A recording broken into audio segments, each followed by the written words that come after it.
Trick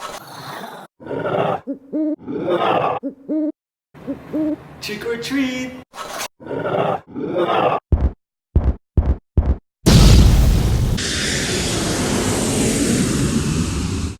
Hey guys, are you okay?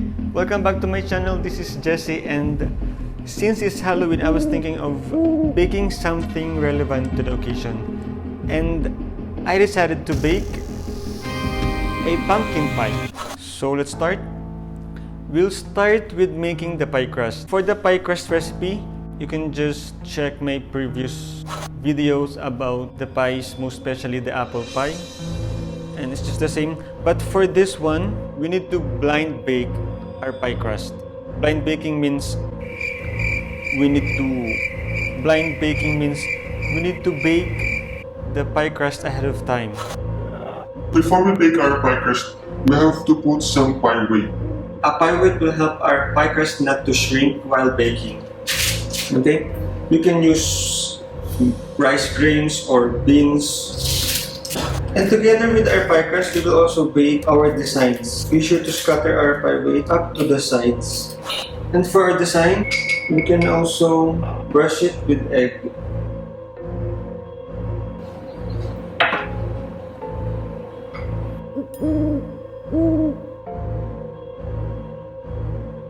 Thing is ready. So, you will bake your pie crust for 30 minutes at 180 degrees Celsius.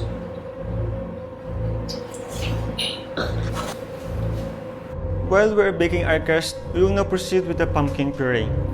For the type of pumpkin that I'll be using, I just bought what is available in the supermarket. So, first step, peel the skin and then cut the pumpkin into half. You will have to remove the seeds and all this fiber like something.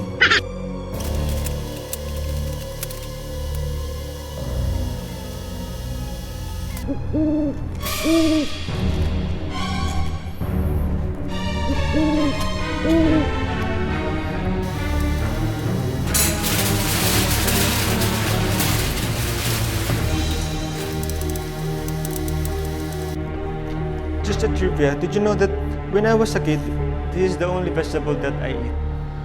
No any other leafy vegetables or beans or any green vegetables.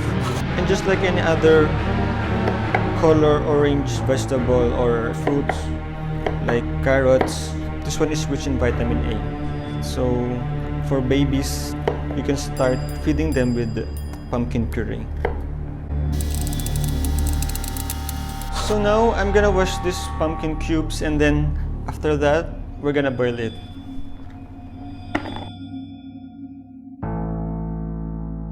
Okay, so just wait a second, I'm just gonna wash it. A few moments later. I'm back. So after washing, we're going to boil our pumpkin. Add like maybe half a cup of water just to boil it, and then wait until the pumpkin cubes are tender, and then it's ready for mashing. Okay, I'm just gonna boil this. One eternity later. After boiling your pumpkins, let it cool, and then you can use a food processor or a blender for mashing it.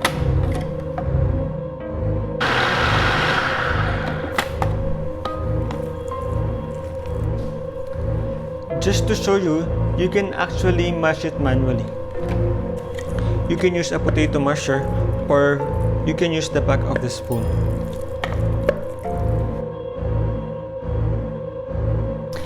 Be sure that it's finely mashed so that there will be no lumps in your pie.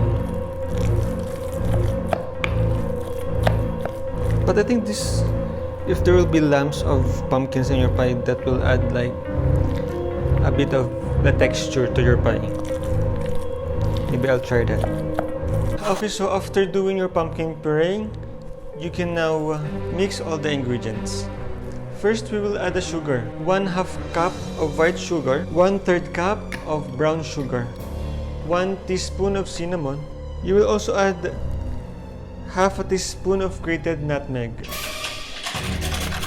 half a teaspoon of ground ginger, half a teaspoon of cardamom. So, after mashing the pumpkin, you measure 2 cups of the pumpkin puree, and then you will use that for the pumpkin pie. And then after that, you will add 1 cup of heavy cream.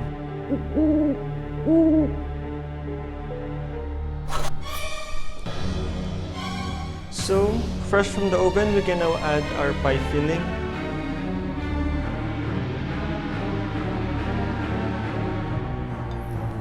Okay, so you will bake this for 45 to 50 minutes. And then, yeah, 45 to 50 minutes at 180 degrees Celsius. 1 eternity later. Trick or treat! We're done baking our pie. Let it cool for 2 hours and then 4 hours in the fridge or overnight, and then it will be ready to eat.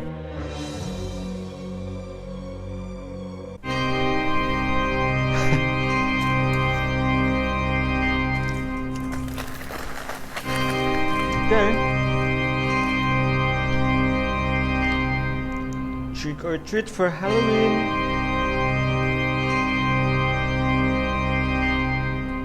Jiren, Jiren. Let's go.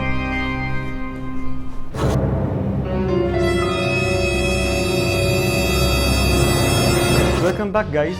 So after 4 hours of chilling in the refrigerator, our pumpkin pie is now ready. I am more than ready to taste my first ever pumpkin pie experience. Aww. So,